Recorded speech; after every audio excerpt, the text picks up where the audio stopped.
And likewise inside Surah An-Nur that we find, Allah gives this description about at-tayyibun, wat-tayyibat, good men, good women, good things. This is the path that we should be following inside our lives, of finding the pure things inside our life.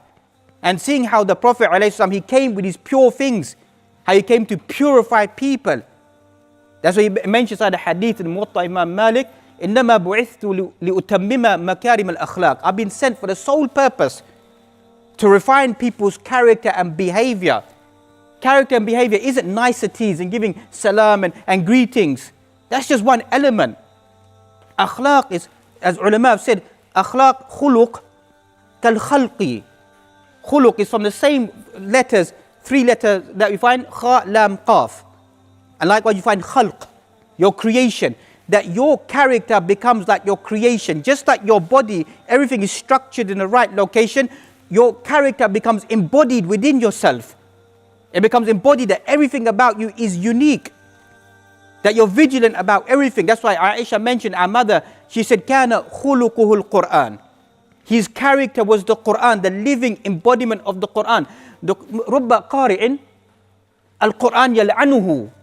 Look how many of our young individuals, they memorize the Qur'an. They may have led even Salatul Tarawih. And you find the hadith, it says, Rubba qari'in, maybe a reciter of the Qur'an, al-Qur'an yal'anuhu. The Qur'an is cursing him. How is that plausible? How is that plausible? The Qur'an is cursing an individual who recites the Qur'an. How? Because ma yutabbiqul Qur'an. He doesn't implement the Qur'an. He knows the Qur'an.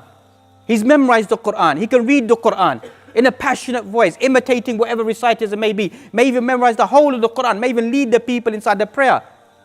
But it doesn't change their perception about taking them away from munkarat, taking them away from evil. Inna salata tanha anil fahsha'i wal munkar. Wala dhikrullahi akbar, wallahu ya'lamu ma tasna'un. Inna salah, what's the power of salah? What does prayer do to a person? Tanha anil fahsha'i wal munkar. It takes you away from al-fahsha. Al-fawahish. What is fawahish in the English language?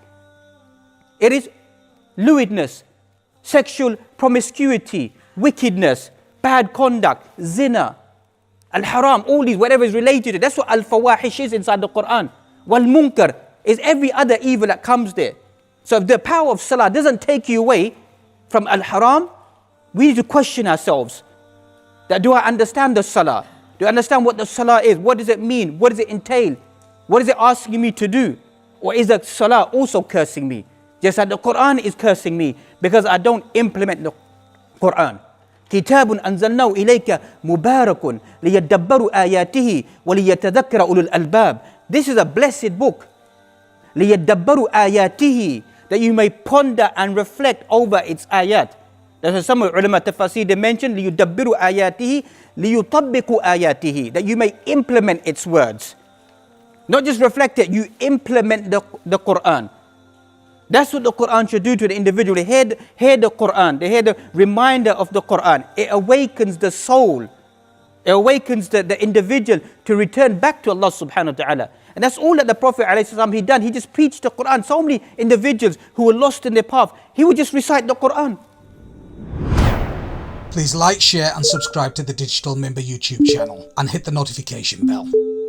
Please also like, share and subscribe to our Facebook and Twitter. Links in the description of this video.